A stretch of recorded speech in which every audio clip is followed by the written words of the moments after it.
অনেক সময় আমরা লক্ষ্য করি কোনো দুষ্টু ছেলেকে কেউ যখন শাস্তি দেয় সেটা অন্য আরেকজনের জন্য একটা দৃষ্টান্ত স্থাপন করে।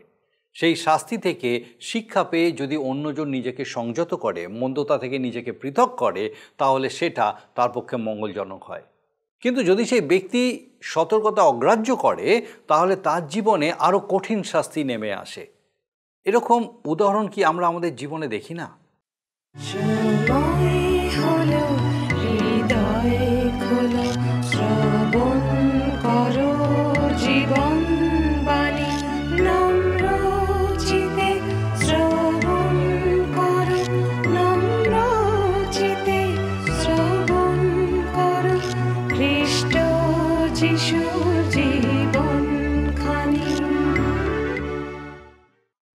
নমস্কার, জীবনবাণী অনুষ্ঠানে আপনাকে স্বাগত জানাই। আমার বিশ্বাস মহান ঈশ্বর আপনাকে সম্পূর্ণ সুস্থ রেখেছেন, সুরক্ষিত রেখেছেন, আপনার সঙ্গে সঙ্গে আছেন।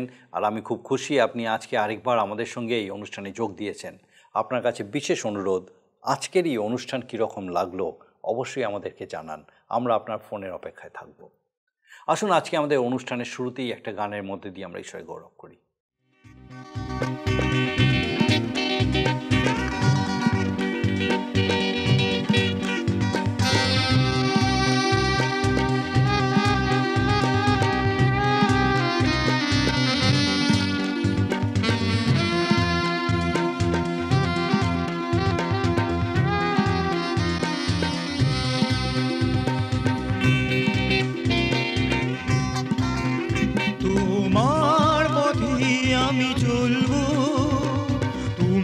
সত্য বলে জেনেছি, তোমার বাক্য আমি বলবো, তাই তো আমি আজ এসেছি, তোমার পথে আমি চলবো।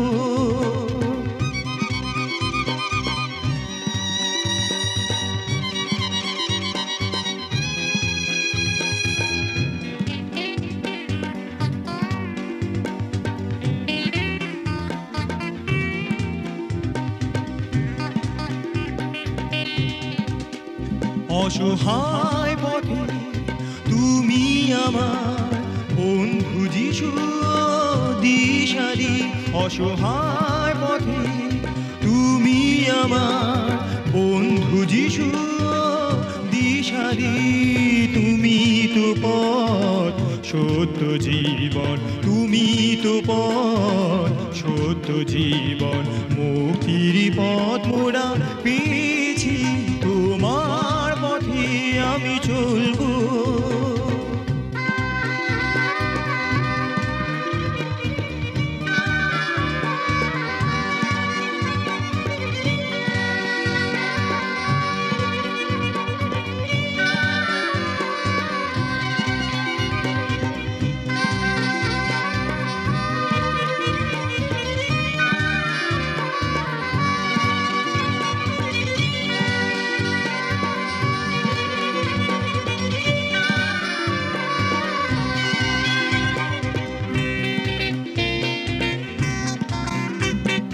জীবনে আমার কিছুই ছিল না, তুমি এসে প্রভু হৃদয় আমার ভরিয়ে দিয়েছো সব গুণে, নিঃশরিত এই জীবনে, জীবনে আমার কিছুই ছিল না, তুমি এসে প্রভু হৃদয় আমার ভরিয়ে দিয়েছো সব গুণে, নিঃশরিত এই জীবনে, জীবনে এখন তুমি আছো, হার মেনেছি তাই অন্ধকার, তোমার আলো জ্বলেছে তাই, তোমার আলো জ্বলেছে তাই, দলে দলে আজ মোরা এসেছি, তোমার পথে আমি চলবো, তুমি সত্য বলে জেনেছি,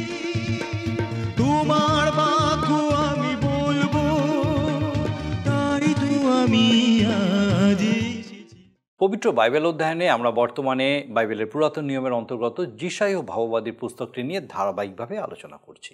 আমাদের গত কয়েকটি পর্বে এই পুস্তকের 24 থেকে 27 অধ্যায় নিয়ে আলোচনা করেছি, যেখানে বিশেষ কিছু ভাববাণী করা হয়েছে যা বর্তমান সময় অপূর্ণ থাকলেও ভবিষ্যতে পূর্ণ হবে। 28 থেকে 35 অধ্যায় আমরা আরও স্থানীয় কিছু ভাববাণী পাবো যেগুলি ইতিমধ্যে পূর্ণ হয়ে গেছে। আবার এমনও কয়েকটি ভাববাণী আছে যেগুলি ভবিষ্যতে পূর্ণ হবে। 28 অধ্যায়ের বিষয়বস্তু হলো অসুরীয়দের দ্বারা ইফ্রাইমের আক্রমণ। ইফ্রাইম বলতে উত্তর দিকস্থ ইসরায়েল রাজ্যকে বোঝানো হয়েছে। এই বিষয়ে যে ভাববাণী করা হয়েছে সেটা খ্রিস্টপূর্ব 721 সালে পূর্ণ হয়েছিল, যখন অসুরিয়ারা এসে ইসরায়েল রাজ্যকে পরাজিত করে সেখানকার মানুষদেরকে বন্দি করে নিয়ে যায়। এই অধ্যায়ের প্রথম পদে মাতালদের কথা বলা হয়েছে। তাদের মত্ততা আক্ষরিক অর্থে এবং আত্মিক অর্থেও বোঝানো হয়েছে।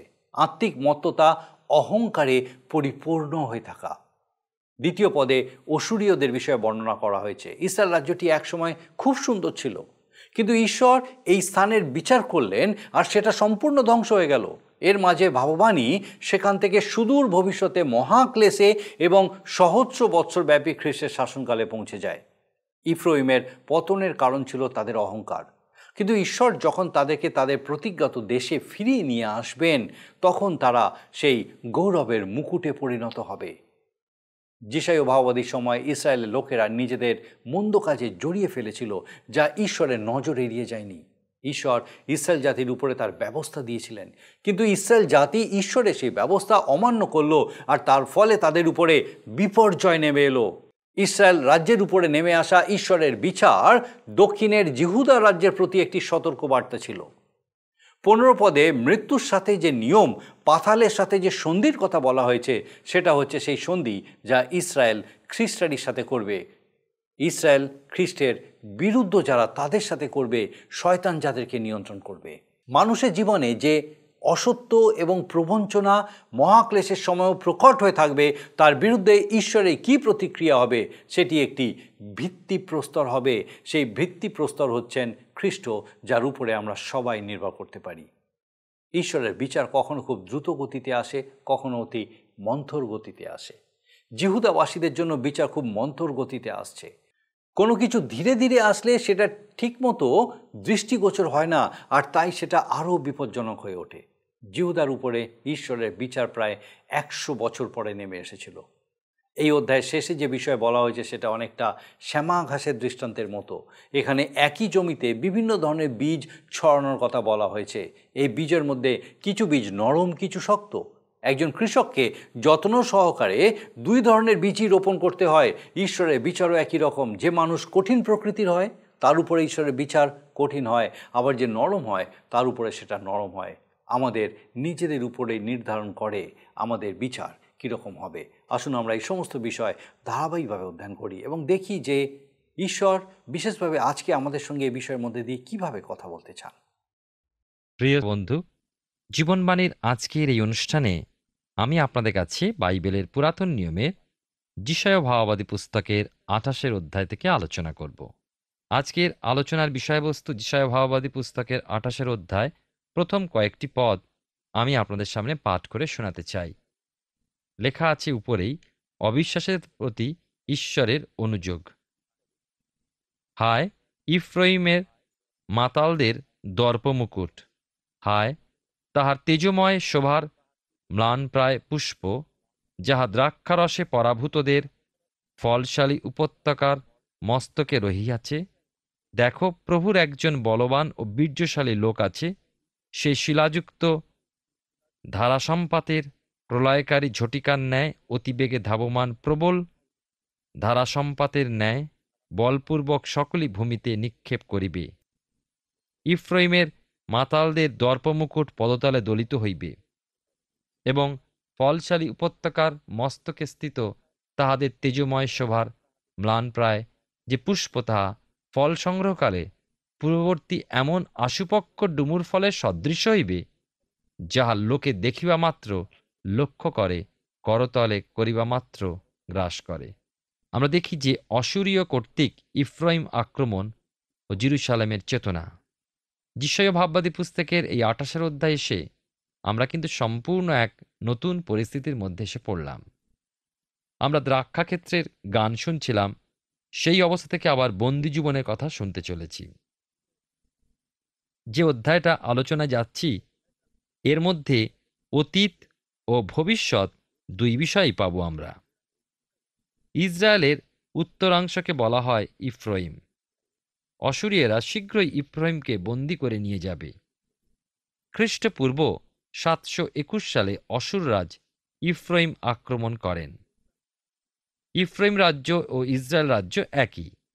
এই রাজ্যের উত্তরাঞ্চলের প্রতি প্রথম ধিক্কার আমরা দেখি 1 পদে লেখা রয়েছে, হায় ইফ্রাইমের মাতালদের দর্প মুকুট, হায় তাহার তেজময় শোভার ম্লানপ্রায় পুষ্প, যাহা দ্রাক্ষারসে পরাভূতদের ফলশালী উপত্যকার মস্তকে রহিয়াছে।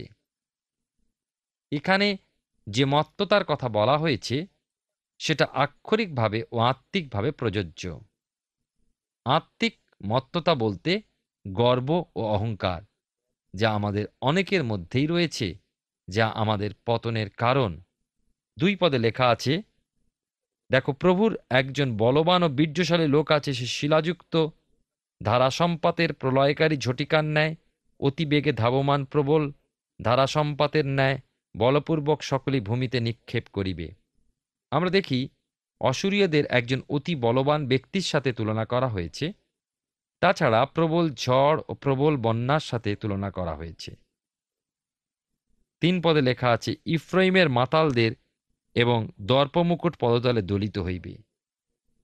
ইফ্রাইম বা সমরিয়ার উত্তরাঞ্চল অতি সুন্দর করে গড়ে উঠেছিল।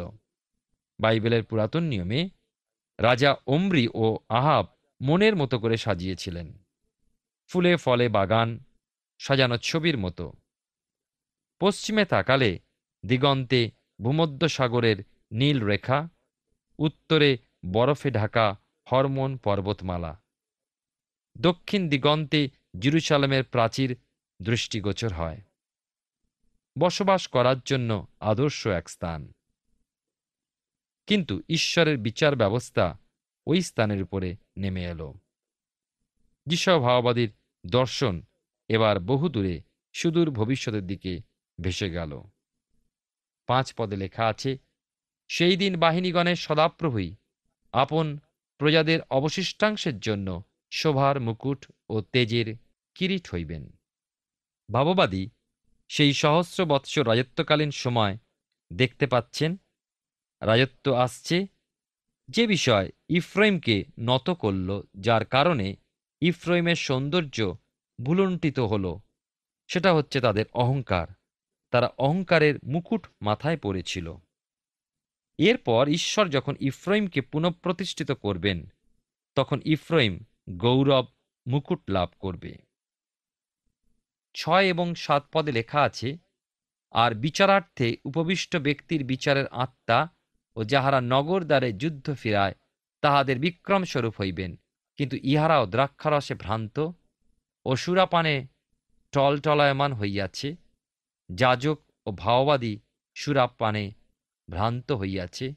তাহারা দ্রাক্ষারসে কবলিত ও সুরাপানে টলটলায়মান হয়। তাহারা দর্শনে ভ্রান্ত ও বিচারে বিচলিত হয়। আবার সেই একই ছবি।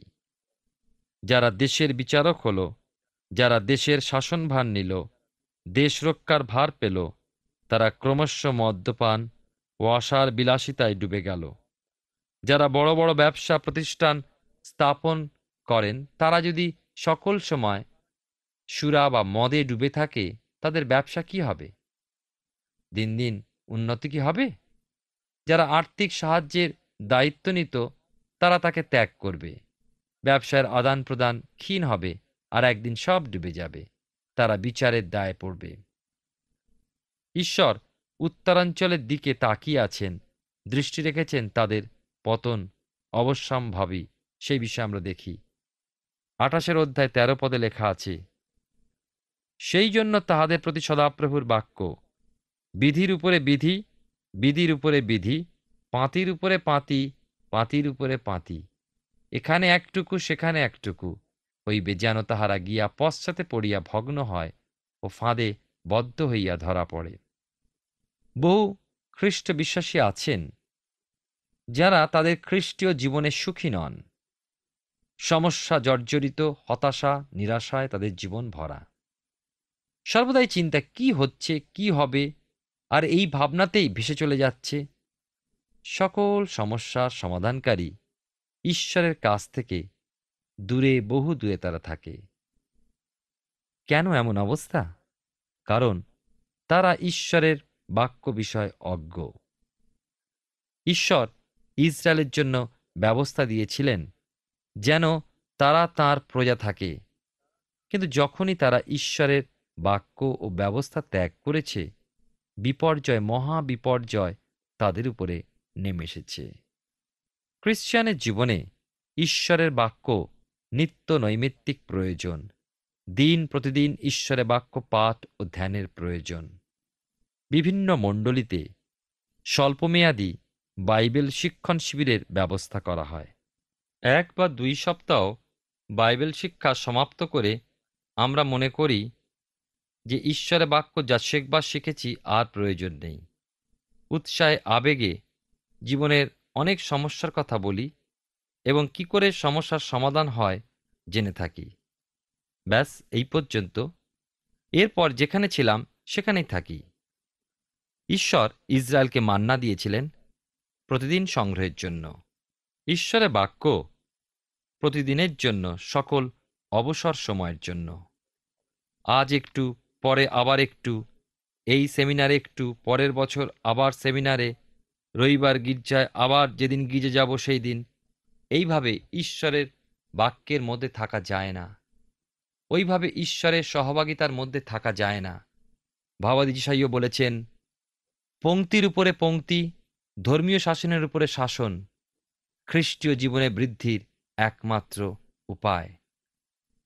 আমরা দেখি যে আমাদের খ্রিস্টীয় জীবনে বিশেষ করে বৃদ্ধির জন্য নিত্য নৈমিত্য ঈশ্বরের বাক্য ধ্যান এবং সেই মতো জীবনে বাধ্য হয়ে চলার মধ্যে দিয়ে আমরা আরও বৃদ্ধি লাভ করতে পারি। এখন আমরা 28 অধ্যায় 14 পদ দেখব।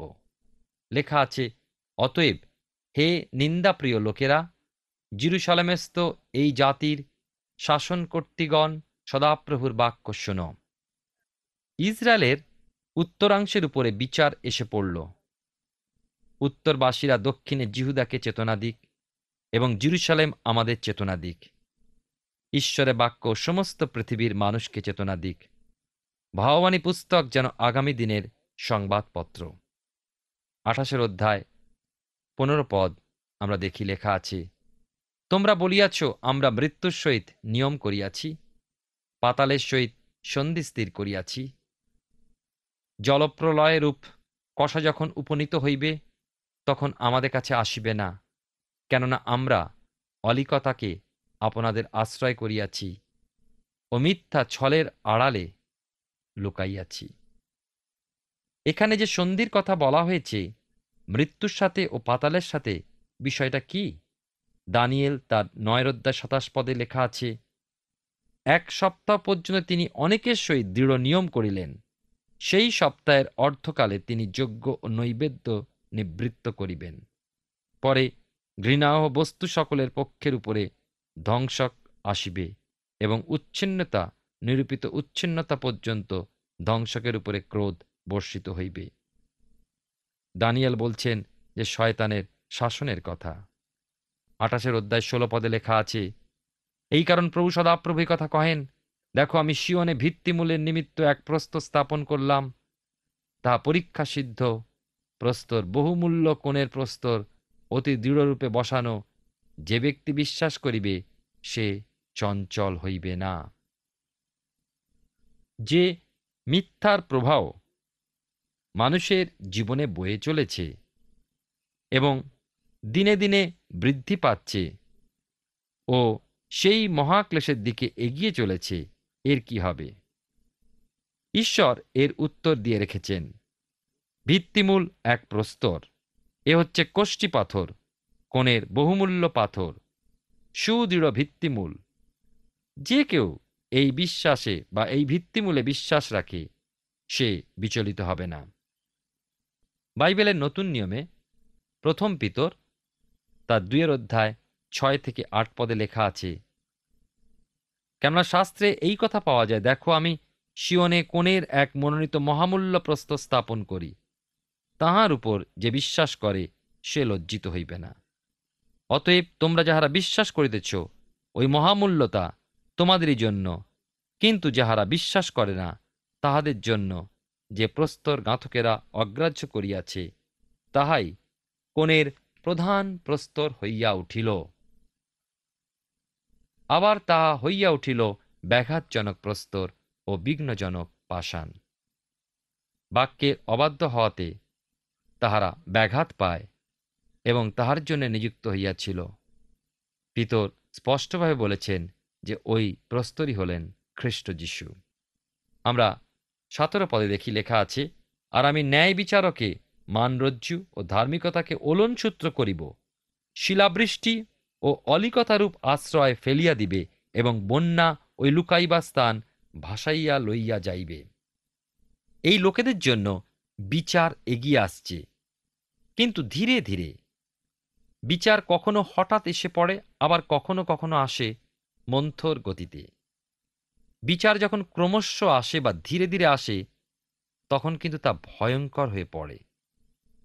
কেননা অনেক সময় এমনই ধীর গতিতে আসে যে আমরা অনুভব করতেই পারি না বা আশা যখন করি না। 28 পদে লেখা আছে, যিশা ভাববাদী পুস্তকের, বাস্তবিক গাত্র বিস্তার করিবার পক্ষে বিছানা খাট ও সর্বাঙ্গে জড়াইবার পক্ষে লেপ ছোট। গলা পর্যন্ত ঢাকলে পা ভার হয়ে যায়, আবার পা ঢাকলে কাঁধের নিচে নেমে যায়। অথবা শোবার জন্য খাট পেলেন লম্বায় ছোট, শুলেন পায়ের গোড়ালি খাটের বাইরে ঝুলে। এখন ভালো লাগছে, ঈশ্বরের বিচার যখন আসবে কোনো দিকে কোনো সুবিধা হবে না। জিহুদার বিচার আসতে প্রায় 100 বৎসর লেগেছিল। এবারে দেখব প্রজাদের উপরে ঈশ্বরের বিচার। এই অধ্যায়ের শেষাংশ নূতন নিয়মের গম ও শ্যামা ঘাসের দৃষ্টান্তের সাথে প্রায় একই। এখানে একই জমিতে বিভিন্ন বীজ বোনার কথা বলা হয়েছে। 28 পদ, এখানে লেখা আছে, ভূমিতল সমান করিলে পর সে কি মহুরি ছাড়ায় না ও জিরা বপন করে না, এবং শ্রেণী শ্রেণী করিয়া গম নিরূপিত স্থানে জব ও ক্ষেত্রের সীমাতে জনার কি বুনে না। আমরা দেখি এখানে চাষি ভূমি প্রস্তুত করে, মৌরি জিরা ছড়ায়, এক পাশে গম দেয়, এক পাশে জব দেয়, আর ক্ষেতের সীমানায় জনার বনে। একই জমিতে বিভিন্ন প্রকার বীজ শস্য চয়নের সময়ও আলাদা আলাদা চয়ন করে। 27 এবং 28 পদে লেখা আছে, বস্তুত মহুরি হাতগাড়ি দ্বারা মর্দন করা যায় না এবং জিরার উপরে গাড়ির চক্র ঘুরে না, কিন্তু মহুরি দণ্ড দিয়া ও জিরা যষ্টি দিয়া মারা যায়। 28 পদে লেখা আছে, রুটির শস্য চূর্ণ করিতে হয়, কারণ সে কখনো তা মর্দন করিবে না, আর তাহার গাড়ির চক্র ও তাহার অশ্বগণ তা ছড়ায় বটে, কিন্তু সে তাহা চূর্ণ করে না। চাষি বিভিন্ন প্রকার বীজ বনে, শস্য কাটে এবং সেগুলো বিভিন্ন উপায় গাছ থেকে ছাড়ায়, পরে পেষণ করে, মাড়ায়, মুগুর দিয়ে ঝাড়ে, ইত্যাদি ইত্যাদি। ঈশ্বর এইভাবেই তাঁর বিচার ব্যবস্থা রাখবেন, কারণ একই জমিতে আমরা বিভিন্ন চরিত্রের বীজ। যা শক্ত বীজ তার পেষণের জন্য শক্ত ব্যবস্থা, যা নরম তার জন্য নরম ব্যবস্থা। একজন লোক তার জীবনের সাক্ষ্যে বলেছে যে তার 2 সন্তান ও স্ত্রীর মৃত্যুর পরেই সে ঈশ্বরের চরণে এসেছে। তার মুখের কথা, ঈশ্বর আমাকে 3 থাপ্পড় মারার পরেই আমি তাঁর চরণে এসেছি। মথিলিখিত সুসমাচার তার 13 পদে লেখা আছে, প্রভু যীশু বলেছেন, শস্য ছেদনের সময় পর্যন্ত উভয়কে একত্র বাড়িতে দাও, পরে ছেদনের সময় আমি ছেদকদিগকে বলিব, তোমরা প্রথমে শ্যামাঘাস সংগ্রহ করিয়া পোড়াইবার জন্য বোঝা বাঁধিয়া রাখো, কিন্তু গম আমার গোলায় সংগ্রহ করো। আবার দেখুন মথিলিখিত সুসমাচার তার 13 অধ্যায় 41 পদে প্রভু যীশু বলেছেন, মনুষ্যপুত্র আপন দূতগণকে প্রেরণ করিবেন, তাহারা তাহার রাজ্য হইতে সমস্ত বিঘ্নজনক বিষয় ও অধর্মচারীদিগকে সংগ্রহ করিবেন।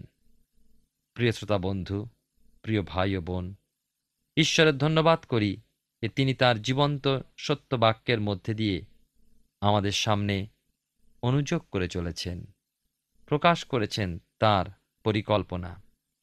তিনি প্রেমিক ঈশ্বর, দয়াবান ঈশ্বর। তিনি আমাদেরকে অনুগ্রহের যুগে রেখেছেন যেন আমরা আগামী সেই মহাবিচার থেকে উদ্ধার এবং রক্ষা পেতে পারি। সেই বিচার যে কত ভয়ঙ্কর এবং তা থেকে বেরিয়ে আসা যে মানুষের উপায় নেই, তা তিনি তার বাক্যেই প্রকাশ করেছেন। প্রিয় বন্ধু, আমরা যেন শিথিলতার মধ্যে দিয়ে না এগোই, কিন্তু ঈশ্বরের বাক্যে যখন তার গভীর বিষয় সকল শিখিও জানি, তখন সাবধান হই, এই জগতের মন্দতা থেকে নিজেদের জীবনকে পৃথক করি এবং প্রভুতে পরিপূর্ণতাময় সমর্পিত জীবনের মধ্যে এগিয়ে চলি। ঈশ্বর আপনার জীবনে মঙ্গল করুন। আমরা যিশয় ভাববাদী পুস্তক থেকে ধারাবাহিকভাবে অধ্যয়ন করছি। আমার বিশ্বাস মহান ঈশ্বর বিশেষভাবে আপনার সঙ্গে কথা বলছেন। রাজা সলোমনের মৃত্যুর পরে সমগ্র ইসরায়েল দেশ দুটি ভাগে বিভক্ত হয়ে গিয়েছিল। তার মধ্যে উত্তরাঞ্চলের ইসরায়েল রাজ্য ঈশ্বরের ব্যবস্থা অমান্য করে ঈশ্বরের বিচারের দায় পড়েছিল। ঈশ্বর তার বিচারে ইসরায়েলকে দোষী সাব্যস্ত করে তার বিরুদ্ধে শাস্তি ঘোষণা করেছিলেন। সেই শাস্তি স্বরূপ অসুরীয়রা এসে ইসরায়েল আক্রমণ করে তাদেরকে বন্দী করে নিয়ে যায়। ইসরায়েল রাজ্যের 10 বংশ যাদের বন্দী করে নিয়ে যাওয়া হয়েছিল, তারা এখন পর্যন্ত আর তাদের দেশে ফিরে আসেনি। কিন্তু খ্রিস্টের রাজ্য যখন স্থাপন হবে, তখন তিনি তাদেরকে আবার ফিরিয়ে নিয়ে আসবেন এবং খ্রিস্টের গৌরবের মুকুট রূপে স্থাপিত হবে। ইসরায়েলের এই বিচার জিহুদা রাজ্যের জন্য একটি সতর্ক বার্তা ছিল। ইসরায়েলের উপর অসুরীয়দের আক্রমণ থেকে তাদের শিক্ষা লাভ করা উচিত ছিল, কিন্তু সেই সতর্কতা কি তাদের জীবনে কাজে এসেছিল? তারা কি সেটা ব্যবহার করতে পেরেছিল বা সেই বিষয়ে সচেতন হয়েছিল? আমরা আমাদের আগামী পর্বে এই বিষয়ে অধ্যয়ন করব। আসুন এখন প্রার্থনায় যাব। আর আমি চাইব আপনি আমার সঙ্গে যোগ দিন। আসুন প্রার্থনা করি। করুণাময় পিতা, ধন্যবাদ দিই প্রভু, তোমার জীবন্ত বাক্য দ্বারা তুমি আমাদেরকে সচেতন করতে চাও, যেন আমরা নিজেদের জীবনের জন্য সচেতন হই প্রভু, এবং তোমার বিচার থেকে রক্ষা পাই। তোমার পবিত্রতায়, তোমার অনুগ্রহে পিতাগো, তোমার দয়ায় যেন তোমার সংস্পর্শের সহভাগিতায় বেড়ে উঠতে পারি। পিতাগো, প্রার্থনা করি আমাদের প্রত্যেক দর্শক বন্ধু, তাদের পরিবার পরিজন প্রত্যেককে এইভাবে তোমাতে বেড়ে উঠতে দাও প্রভু গো। সমস্ত রকম মন্দতা থেকে রক্ষা করো, মন্দ কাজ থেকে রক্ষা করো, মন্দ পথ থেকে রক্ষা করো, মন্দ চিন্তা ভাবনা থেকে রক্ষা করো প্রভু। যেন প্রত্যেকে পিতাগো তোমার প্রতি নির্ভরশীলতায়, তোমার অনুগ্রহে পিতাগো তোমার প্রতি দৃষ্টি স্থির রেখে তোমাতে বেড়ে উঠতে পারে। তোমার পবিত্র আত্মার সুরক্ষায় সেই মতোভাবে প্রত্যেককে সুরক্ষিত রাখো। তোমার করুণায় প্রত্যেককে পূর্ণ রাখো প্রভু, যেন প্রত্যেক জীবনের মধ্যে দিয়ে তোমারই নাম গৌরবান্বিত, উচ্চকিত, মহিমান্বিত হয়। আমাদের প্রত্যেক দর্শক বন্ধু, তাদের পরিবার পরিজন প্রত্যেককে তোমার চরণে সমর্পণ করে ধন্যবাদের সঙ্গে প্রার্থনা তোমার যিশু নামে চাই, আমেন। ঈশ্বর তার মহা অনুগ্রহে আমাদেরকে দেখান বিভিন্ন বিষয়, আমাদের জীবনে দেখতে সাহায্য করেন, উপলব্ধি করতে সাহায্য করেন, যা আমাদেরকে সতর্ক করে। আমার বিশ্বাস আগামী দিনেও আমাদের এই জীবনবাণী অনুষ্ঠানে আপনি অবশ্যই উপস্থিত থাকবেন, যখন এইভাবেই ঈশ্বরের বাক্যের মধ্যে দিয়ে সচেতনতার সঙ্গে আমরা আরও ঈশ্বরের বৃদ্ধি পেতে থাকব। ঈশ্বর আপনার মঙ্গল করুন। প্রিয় বন্ধু, আসুন আমরা আজকের প্রশ্ন উত্তরে আসি। গতকালের প্রশ্নের উত্তর অপশান ডি, তার বাক্য। আজকের প্রশ্ন, জিরা কি দিয়ে মারা যায়? অপশান এ বলদ, বি যষ্টি, সি হাতগাড়ি, ডি জাঁতা। প্রিয় বন্ধু, এই প্রশ্নের উত্তর আগামীকাল সন্ধ্যা 6টার মধ্যে option A, B, C, D সহকারে আপনার নাম ও সম্পূর্ণ ঠিকানা সহ 9433497235 এই নম্বরে SMS বা হোয়াটসঅ্যাপে পাঠাবেন। যদি আপনার এই অনুষ্ঠান ভালো লেগে থাকে, তাহলে এই নম্বরে একটি মিসড কল করুন। তাহলে আপনি পরের বারের বিজয়ী হতে পারেন।